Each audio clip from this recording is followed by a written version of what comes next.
हमको इतना ज्ञान होना चाहिए कि हमें क्या करना चाहिए, क्या नहीं करना चाहिए। हम कौन हैं, हमारा उद्देश्य जन्म का क्या है और उसकी प्राप्ति कैसे होगी। हम कौन हैं, हमारे जन्म का उद्देश्य क्या है और उसकी प्राप्ति कैसी होगी। ये सबसे पहले भगवत प्रेमी महात्माओं का सत्संग। भगवत प्रेमी, अगर भगवत प्रेमी महात्माओं का सत्संग ना मिले तो इन चारों प्रश्नों का उत्तर नहीं मिल सकता, क्योंकि हमारी बुद्धि इतनी पवित्र नहीं है कि शास्त्रों के सिद्धांतों को समझ सके। तो उनकी पवित्र बुद्धि जब हमारी बुद्धि के योग्य शब्दों में सुनाते हैं तो हमारी समझ में आ जाता है। इसलिए भगवत प्रेमी महात्माओं का संग। दूसरा, मेरी भी मृत्यु निश्चित है, मेरा भी शरीर छूटेगा। दूसरों का फूंकने जा रहे हैं तो हमको ये चिंता हो जानी चाहिए कि मेरी भी मृत्यु होगी। कब होगी, कैसे होगी, कौन सी दुर्घटना घटेगी, इसका कोई पता नहीं। इसलिए हम अपनी मृत्यु पर विजय प्राप्त करने के लिए भगवान का भजन करें। मृत्यु भजन कराती है। जब मृत्यु का भय आता है तो भजन होता है। अपने लोगों को तो सावधान करने के लिए हर समय गार्ड मिल गया है। ये किडनी जैसे असाध्य रोग है, ये हर समय कहती रहती है मरोगे, भजन करो, इधर उधर मत देखो, मरोगे, कभी भी मर सकते हो। बड़ी कृपा भगवान की, हर समय पीड़ा याद दिलाती रहती है, भजन करो, भजन करो। तो हर समय विवेक से जागृत रहो कि तुम्हारी भी मृत्यु होगी, तुम्हारा भी शरीर छूटेगा। तीसरी बात, शास्त्रों का नित्य स्वाध्याय करो, चाहे एक पेज ही करो। 2 श्लोक ही अर्थ सहित पढ़ो गीता जी के, 2 श्लोक श्रीमद् भागवत के पढ़ो, 2 दोहा के बीच की सब चौपाई अर्थ सहित पढ़ो, शास्त्र स्वाध्याय करो। चौथा, संसारी पुरुषों के बीच में बैठ करके हंसी मजाक प्रपंच की बातें ये छोड़ दो, कुसंग छोड़ दो। जाके संग कुमति मति उपजय करत भजन में भंग तजोरे मन हरि विमुखन को संग। इससे तुम्हारे प्रश्नों का उत्तर हो जाएगा। तुम्हारा इस संसार में आने का क्या कर्तव्य है, तुम कौन हो, जो तुम्हारा लक्ष्य क्या बना, उसकी पूर्ति कैसे होगी, इन 4 बातों से हो जाएगी। भगवत प्रेमी महात्माओं का संग, अपनी मृत्यु का चिंतन। नारायण स्वामी कहते हैं यदि तुम्हें परम कल्याण चाहना है तो 2 को मत भूलो, श्री भगवान को और मृत्यु को। मरना है आज नहीं तो पता नहीं कौन सा क्षण होगा जिस समय शरीर छूट जाएगा, सब यहीं रह जाएगा, सब पूरा प्रपंच, कोई तुम्हें याद नहीं करेगा। और याद भी करेगा हम नरक में हैं तो क्या होगा उसकी याद से। शास्त्रों का स्वाध्याय, विषयी पुरुषों से वैराग्य। विषयी पुरुषों के बीच में राग युक्त होकर बैठना, हंसी मजाक के सब प्रपंच, ये हमारी भक्ति को क्षीण करता है। देखो, जैसे राजा विजयी होकर राज सिंहासन पर बैठता है तो पूरा राज परिकर उसके अधीन हो जाता है, मंत्री, सेनापति, सेना, खजाना, सब वैभव। इसी प्रकार विवेक और अविवेक ये अपने अपने राजा हैं।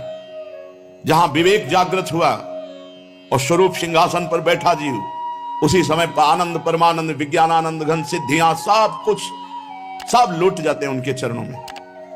और ऐसे ही अज्ञान जहां राजा बना हृदय में, तो काम, क्रोध, लोभ, मोह, मद, मत्सर, ईर्ष्या, दुनिया का प्रपंच, सब उसके पाप का खजाना, ये सब एकत्रित हो जाता है। इसलिए अपनी सदगति के विषय में सोचो। जब तक तुम स्व में स्थित नहीं होगे तब तक, बच्चा ही थे तो एक प्रश्न किए थे कि अभिमान तो त्यागना चाहिए लेकिन स्वाभिमान की रक्षा करनी चाहिए, स्वाभिमान नहीं त्यागना चाहिए। बहुत तो प्रारंभ में नैष्ठिक ब्रह्मचर्य के समय, तो उस समय भी भगवत कृपा से विवेक जागृत था। तो हमने कहा स्व को आपने कहां से लिया, जाति पक्ष से, देह पक्ष से या स्वरूप पक्ष से? अब वो तो संसारिक धरा के थे तो उनका नहीं, हम कह रहे स्वाभिमान। तो स्व अभिमान, स्व कहां स्थापित किया आपने? देह भाव में स्थापित किया, जाति पक्ष में, कुल पक्ष में। तभी तो आप उसकी रक्षा के लिए कह रहे हो कि स्वाभिमान की रक्षा करनी चाहिए। स्व की रक्षा करने की जरूरत नहीं, स्व सुरक्षित है। स्व सुरक्षित है। नैनम छिन्नन्ति शस्त्राणि नैनम दहति पावका न चैनम क्लेदयन्त्यापो न शोषयति मारुता। तुमने स्व को गलत जगह लगा रखा है। देहाभिमान में तो उसको सोचते हो कि मेरे देहाभिमान की रक्षा हो, ये अज्ञान है। स्वा में जब पहुंच जाओगे तो स्वा के सिवा कुछ है ही नहीं, तो किससे किसकी रक्षा करनी है? एक ही आत्म तत्व है। आत्मा अनेक नहीं है। आत्मा अनेक जो देखता है वो अज्ञानी है। शरीर अनेक है, आत्म तत्व एक है। जैसे करण अनेक है, पंखा, हाइलोजन, एसी, माइक, लेकिन सब में बिजली का संचार एक ही है। ऐसे ही स्त्री पुरुष जड़ चैतन्य ये सब शरीर अलग अलग हैं, लेकिन परमात्मा आत्मा इनमें एक है। जो ये जानता है वो किससे किसकी रक्षा करेगा, कहां किससे अभिमान करेगा। तो अज्ञान अविवेक इसी को नष्ट करना साधना है। विवेक ज्ञान इसी को जागृत करना परम सिद्धावस्था है। जो 6 घंटे माला जपता है पर वो विषयी पुरुषों का संग करता है, मनमानी विषय भोग की चेष्टा करता है, तो उसका प्रकाश नहीं होगा 6 घंटे भजन का। बड़ा भारी प्रभाव। बाबा तो लिख रहे हैं कि सब मिट्टी हो जाएगा। 6 घंटे भजन करता है, इसके बाद सोचता है यार भजन से पाप तो नष्ट हो जाएंगे, मनमानी पापाचरण कर लेते हैं, मौज लेते हैं, मस्ती लेते हैं, सांसारिक। तो बाबा कह रहे हैं उसका 6 घंटे का किया हुआ भजन सब मिट्टी पड़ जाएगा, प्रकाशित नहीं होगा। विपरीत भावना का त्याग करके यदि थोड़ा भी भजन किया जाए तो वो अखंड भगवत स्मृति की तरफ ले जाएगा। और 6 घंटे भजन किए फिर मनमानी आचरण किए तो लाभ नहीं मिलेगा। इसीलिए लोग कह देते 20 वर्ष से भजन कर रहा हूं लेकिन भजन का कोई प्रकाश तो हो नहीं रहा, तो मनमानी आचरण कर रहे हो। यदि तुम भगवत प्राप्ति करना चाहते हो,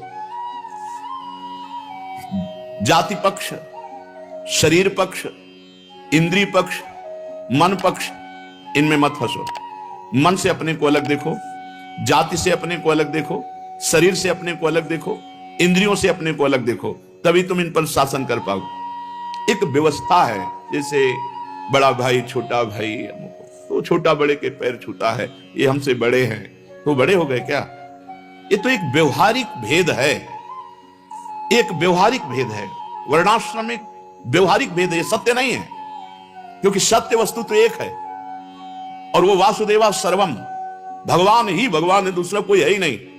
व्यवहार पक्ष में वर्णादि की व्यवस्था का, तो जब हम परमार्थ में चलने के लिए तो फिर हम इस बात को स्वीकार नहीं करते। शरीर धर्म को, शरीर जाति को, हम भागवतिक बात को स्वीकार करते हैं। हम सब एक परमात्मा स्वरूप हैं, हमारे सबके शरीर एक ही पंचभूतों से बने हुए हैं। कुम्हार के यहां छोटा सकोरा, बड़ा सकोरा, इसके बाद तसला मिट्टी का, घड़ा मिट्टी का। अब उसमें चारों में कोई गर्व करे कि हम बड़े हैं तो केवल आकार की बात हो सकती। मिट्टी तो सब में वही है, बनाने वाला कुम्हार भी एक ही है, चाक भी वही है जिसपे चढ़ाए गए, और जो बनाए वो मिट्टी से, और जो बनाने वाला वो वही एक है। हमें बनाने वाला एक है, हमारी सबकी मिट्टी एक है, हम सब एक ही चाक में चढ़े हुए हैं। छोटे बड़े ये व्यवहार का भेद है। परमार्थ में इसको स्वीकार नहीं किया गया। परमार्थ में एक बात स्वीकार की गई है, सब में श्री भगवान। सिया राम में सब जग जानी, करो प्रणाम जोरी जुग पानी। अपने भगवत मार्ग में चलने वाले को बहुत सावधानी रखें। सब हमारे और कोई हमारा नहीं, ये हमारा सूत्र है। सब हमारे और कोई हमारा नहीं, कोई हमारा नहीं सांसारिक भेद में, सब हमारे भगवान के रूप में, सब हमारे प्रभु है। नाते नेह राम के मनियत, सुहृद सुसेव्य जहां लो, अंजन कहां आंख जय फूटे, बहुतक कहां लो। क्या फायदा हमारी दृष्टि नष्ट हो जाए इस बात से, अमुक जाति, अमुक पक्ष, अमुक अमुक। एक ही छतरी के नीचे सब रह रहे हैं, नीली छतरी के नीचे सब रह रहे हैं। जहां भी चले जाओ नीली छतरी मिलेगी, और इस नीली छतरी को बनाने वाला भी, श्याम छतरी को बनाने वाला भी एक ही है, बनने वाला भी एक ही है। ये बीच का जो व्यवहार है, परमार्थ में इसकी मान्यता नहीं है। भाई सच्ची बात मान लीजिए, जाति पाति कुल कर्म धर्म व्रत संस्कृति हेतु अविद्या नासी। हमारे सेवक जी कहते हैं अविद्या के अंतर्गत है, विद्या के अंतर्गत नहीं है। बेमतलब की ठसक, बेमतलब का घृणा भाव, दोनों बातें। बेमतलब की ठसक कि हम बड़े, और उनको बेमतलब का घृणा भाव कि छोटा। हम कहते हैं व्यवहार की व्यवस्था है, परमार्थ में नहीं। चातुर्वर्ण्यम मया सृष्टा गुणकर्म विभागसा, भगवान ने कहा है, ये व्यवहार के लिए। जैसे बड़ा भाई, मंजूला भाई, छोटा भाई, लेकिन वह सब एक पिता के, है सब एक पांच भौतिक बने हुए। जब हम परमार्थ में चलते हैं तो ना अपने शरीर की जाति पक्ष को देखें न सामने वाले की, हमें भगवत मार्ग में चलना है। भगवान की बड़ी कृपा सुलझे हुए परब्रह्म स्वरूप सदगुरुदेव मिले। गुरु कृपा से ही ये देहाभिमान, देह भाव, जाति पक्ष, ये सब बहुत बड़े जंजीरें हैं, ये जीव को बांध कर रखती हैं अविद्या में। सेवक जी महाराज करे, जाति पाति कुल कर्म धर्म व्रत संस्कृति हेतु, ये आवागमन का हेतु है, ये अविद्या नासी हित जो महाराज ने कृपा करके इस अविद्या का नाश कर दिया। जब साधक साधना में चलता है तो उसे शरीर बहुत प्यारा लगने लगता है। अपने शरीर के सुख सुविधा, खान पान, ऐसा शरीर की रक्षा करना चाहते हो, हृदय को गंदा करते हो, हृदय को सुरक्षित रखना नहीं चाहते, फिर कैसे तुम्हारी परमार्थ की यात्रा बढ़ेगी? उचित शरीर को भोजन दे दो, उचित पवित्रता रखो, और मेन प्रधान बात है हृदय की पवित्रता। हृदय को सुरक्षित रहे, हृदय हमारा काम आदि दोष से, अहंकार आदि दोष से ग्रसित ना हो जाए। शरीर को शुद्ध करना बाह्य पवित्रता है, हृदय को शुद्ध करना भगवत प्राप्ति का हेतु है। जल और रज के स्पर्श से बाहरी पवित्रता शरीर की होती है। साबुन से चाहे जय बार हाथ धो, थोड़ा रज का स्पर्श जरूर होना चाहिए। अगर रज का स्पर्श नहीं, ज्यादा मत करिएगा, नहीं नालियां जाम हो जाएंगी। आजकल के ऐसे थोड़ी रज तो बाद में, ऐसे बिना रज के पवित्रता नहीं, बिना रज के नहीं। पवित्रता है, शरीर पवित्र, हृदय पवित्र, वाणी पवित्र, तो परम पवित्र भगवान का सतत स्मरण होता है। आप देखो 10 दिन पवित्र रह के देखो तो आपको छूने की इच्छा नहीं होगी किसी को। और जीवन पवित्र रखो तो शरीर से आपका वैराग्य हो जाएगा। पवित्रता शरीर वैराग्य, अपवित्रता शरीर में दृढ़ राग। वाणी की पवित्रता, अब जो मनावा सो बोल रहे हैं, बस वाणी है तो बोल, नहीं संभाल के बोलो। बातें हाथी पाइए, बातें हाथी पाओ, उससे वाणी की पवित्रता। सोच समझ के बोलो, नहीं मौन रहो। और राग, द्वेष, ईर्ष्या, अहंकार, काम, चोरी, हिंसा, व्यभिचार, इनके त्याग से हृदय पवित्र होता है। ये गंदी बातें सब नहीं, इससे हृदय पवित्र होता है। जितना सत्संग करोगे, विचारवान रहोगे, सहनशील रहोगे, नाम जप करोगे, उतने ही आपका अध्यात्म बनेगा। प्रायः लोग भजन करने वाले चूक कर देते हैं और क्रोध कर लेते हैं। क्रोध करने से 1 महीना के भजन में आपके क्रोध का प्रभाव ढक देगा जाके। पूज्य पाद उड़िया होगा। पाप का चिन्ह है क्रोध। जिसमें क्रोध है वो चाहे कोई भी हो, उसे समझना चाहिए अभी अंतःकरण पूर्ण पवित्र नहीं हुआ। क्रोधी मनुष्य का आध्यात्मिक उत्थान नहीं होता। विशेषतया गुरुजनों और श्रेष्ठ जनों की बातों में, उनके निर्णय में क्रोध नहीं करना चाहिए। भजन करना कठिन, करके बचाना कठिन, और बचा के पचाना कठिन। ये बड़ी सुनहली पगडंडी है भगवत मार्ग की। इसमें बहुत संभाल संभाल करके पग रखा जाता है। ये निठल्ले आदमी जो हैं, जो दूसरों के गुण दोष देखते हैं, दूसरों की निंदा करते हैं, दूसरों की चुगली करते हैं, दूसरों पर क्रोध करते हैं, गंदी भावना रखते हैं, ना ये ज्ञानी है, ना ये योगी है, ना ये भक्त है, प्रपंची है, निठल्ले हैं, कायर है। पूज्य पाद उड़िया बाबा सिद्ध महापुरुष है। भक्त सब जगह भगवान को देखता है तो क्रोध कैसे कर सकता है? उमा जे राम चरण रत विगत काम मद को निज प्रभु में देखें जगत, केशन करें विरोध। भक्त के अंदर तो, और ज्ञानी आत्मस्वरूप है, द्वैत है नहीं, तो क्रोध किससे? और योगी परमात्म स्वरूप है, तो योगी, ज्ञानी और भक्त, इनमें ना क्रोध होते, ना राग द्वेष होते, ना निंदा स्तुति, ना चुगली करने, ये सब निठल्ले कायर जो होते। भजन है नहीं तो प्रपंच करते रहते। गीता का एक श्लोक मैंने अपने जीवन में बहुत इससे लाभ लिया और मुझे बहुत पसंद है, और सब साधकों को इसका उपयोग करना चाहिए। अभ्यास योग युक्तेन चेतसा नान्यगामिना परमं पुरुषम दिव्यम याति पार्थानुचिंतयन। हे अर्जुन, ऐसा अभ्यास कर लिया जाए कि मन हमारा अन्यत्र कहीं जाए ना, चित्त हमारा कहीं अन्यत्र जाए ना, निरंतर इष्ट में के चिंतन में, मनन में लगा रहे। यदि ऐसा अभ्यास कर लिया गया तो परम पुरुष दिव्य परमात्मा की प्राप्ति इसी से केवल हो जाएगी। पार्थानुचिंतन, केवल चिंतन मात्र से भगवत प्राप्ति। ऐसा अभ्यास साधक को करना चाहिए हर क्षण अपने इष्ट का चिंतन हो, इसी से परम पुरुष दिव्य परमात्मा की प्राप्ति हो जाती है।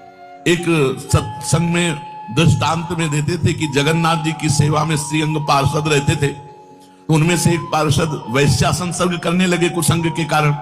तो जब सब पार्षदों को पता चला तो उन्होंने बुलाया और कहा, देखो तुम परम पावन श्री जगन्नाथ जी के अंग सेवी हो, या जगन्नाथ जी की सेवा छोड़ो वैश्या का संग करो, या वैश्या संग छोड़ो जगन्नाथ जी का अंग संग करो। तो भगवान की माया से मोहित हुए, साधन से गिरे हुए होने के कारण उन्होंने जगन्नाथ जी का अंग संग छोड़ दिया और वैश्या का अंग संग स्वीकार किया। आश्चर्य की बात कि जब उनका शरीर पूरा हुआ, वैश्यागामी जो अंग संग सेवी थे, तो जब शरीर पूरा हुआ तो जगन्नाथ जी ने स्वप्न में अपने पार्षदों को आदेश किया कि उसकी अंत्येष्टि क्रिया हमारे पार्षदों जैसी की जाए। तो उनका प्रभु स्वप्न में ही कहा कि प्रभु उन्होंने तो आपको छोड़कर वैश्या को स्वीकार कर लिया था। तो बोले उन्होंने छोड़ दिया था, ये उनकी हिम्मत है, हमारी हिम्मत नहीं, हमारा स्वभाव नहीं है, हमारी सामर्थ्य नहीं है। हम एक बार जिसको पकड़ लिया उसको कभी छोड़ते नहीं। तो भगवान यहाँ कह रहे हैं कि कभी कभी वो मोहित हो जाता है, उस आदम छोड़ता, लेकिन मैं उसे नहीं छोड़ता। ये खास बात समझो, मैं उसे नहीं छोड़ता। उसका किया हुआ अपराध, किया हुआ पाप, भले उसको थोड़ा समय दंड भुगताने के लिए, लेकिन मैं उसे छोड़ता नहीं। तो उसकी दुर्गति कैसे हो सकती है? इसलिए घटना घट सकती है। ये तो भगवान कह रहे मनमानी मत करना, कह रहे घटना घट सकती है। आपने अपराध किया, आपको पाप का दंड मिल सकता है, लेकिन मैं उसके अंदर ऐसी व्याकुलता पैदा करूंगा कि वो सब प्रपंच छोड़कर दौड़कर मेरी तरफ भाग पड़ेगा, क्योंकि मैं उसे नहीं छोड़ता। जैसे गोपियों में थोड़ा अभिमान आया, मैं अंतर ध्यान हुआ, लेकिन उन्हीं के बीच में रहकर जहां व्याकुल हुई मैं प्रकट हो गया। तो भगवान कह रहे हैं कि एक बार जिसके भीतर थोड़ी भी साधना चल पड़ी, थोड़े भी संस्कार भक्ति के पड़ गए, नाम जप करना, वाणी पाठ करना, थोड़ा भी भगवत्कार, कर्म चैव तदर्थीयम सदित्येवाभिधीयते, तो उसका कभी पतन नहीं हो सकता, जो संस्कार पड़ गया भक्ति का, क्योंकि सत वस्तु का कभी अभाव नहीं होता। तो फिर प्रभु गति क्या होती है उसकी? तो भगवान कह रहे प्राप्य पुण्य कृताम लोका नुषित्वा शाश्वती समा शुचि नाम श्रीमताम गेहे योग भ्रष्टो भी जायते। आहा, प्राप्य पुण्य कृताम लोकान, उसने गंगा स्नान किया है, उसने नाम जप किया है, उसने वाणी पाठ किया है, उसने ठाकुर सेवा की, तो कोई साधारण है? बहुत बड़ा धनी है। भले लोक भ्रष्ट हो गया है, भले इंद्रियां उसके कब्जे में नहीं, भले मन उसके कब्जे में नहीं, लेकिन साधारण जीव नहीं है। वो भगवान का जन है, उसने नाम जप किया है, वाणी पाठ किया है, ठाकुर सेवा की, धामवास किया, तीर्थावगान किया। प्राप्य पुण्य कृताम लोकान, जो बड़े बड़े याज्ञिकों को, बोले इतने यज्ञ किए, अश्वमेध यज्ञ किए, जो बड़े बड़े याज्ञिकों को जो सांगो पांग करते हैं, उन लोगों को स्वर्ग आदि लोकों पर अधिकार होता है। इसलिए वो पुण्य कर्म कहते हैं तो पुण्य लोक उनको प्राप्त होते हैं। पाप कर्म करने वालों को नरक भेजा जाता है। परंतु साधक पुण्य कर्म थोड़े किए, भजन किए, तो जैसे किसी रास्ते में चल के उसकी वीआईपी व्यवस्था की जाए, ऐसी व्यवस्था उसकी होती है स्वर्ग में। जितने दिन उसको अगला जन्म नहीं मिलेगा, उतने दिन भारी व्यवस्था स्वर्ग में उसकी होगी। पुण्यवताम लोके, जो बड़े बड़े पुण्य आत्मा पुरुष प्राप्त करते हैं, इतनी अमुक यज्ञ किया, श्रमेध यज्ञ की सांगो पांग, उनको उसकी वीआईपी व्यवस्था होगी। प्राप्य पुण्य कृताम लोका नुषित्वा शाश्वती समाहा, उसको शुभ कर्म का परिश्रम, बड़े बड़े परिश्रम करके जो स्वर्ग आदि के भोग प्राप्त करते हैं, उसे न प्रार्थना करनी पड़ी है, न शुभ कर्म करना पड़ा है, न यज्ञ आदि कर्मों का सांगोपांग अनुष्ठान करना पड़ा है, उसकी ना स्वर्ग की चाह है, वो उसकी व्यवस्था होगी। शरीर छूटते ही दिव्य लोक में जाकर के दिव्य भोगों की व्यवस्था, क्योंकि मन चंचल था ना, इंद्रियां चंचल थी ना, मृत्यु लोक के भोगों, ले भोग स्वर्ग के भोग, सुंदर सुंदर जितने भोग हैं उन सब की बाहुल्यता। वहां भोगों की जो वासना बनी थी उसके अनुसार भोग, मान लो स्त्री की तो एक से एक अप्सरा, दुनिया का सब वैभव स्वर्ग में विराजमान है, त्रिभुवन में खूब भोगने के लिए सब एकत्रित कर दिया, क्योंकि भजनानंदी कोई साधारण थोड़ी है, उसकी वीआईपी व्यवस्था हुई। अब अंत समय से साधन में विचलित मना हो जाने के कारण जो बड़े बड़े परिश्रमों से, पुण्यों से प्राप्त होता है, वो ऐसे स्वाभाविक रूप से रास्ते में प्राप्त हो रहा है, ये उसकी गति नहीं है। ये अयाचिक वृत्ति से उसकी वीआईपी व्यवस्था है कि ले जा रहे हैं तो रास्ते वैसे थोड़ी कि कोड़ा मारते, पानी भी नहीं पिया रहे, धूप में ले जा, नहीं, सीधे उसको आनंद पूर्वक स्वर्ग आदि लोगों की दिव्य भोग वृत्तियां, जिन भोगों के लिए वो विचलित रहा है मनुष्य साधना करते समय, वो सारे भोग उसको वहां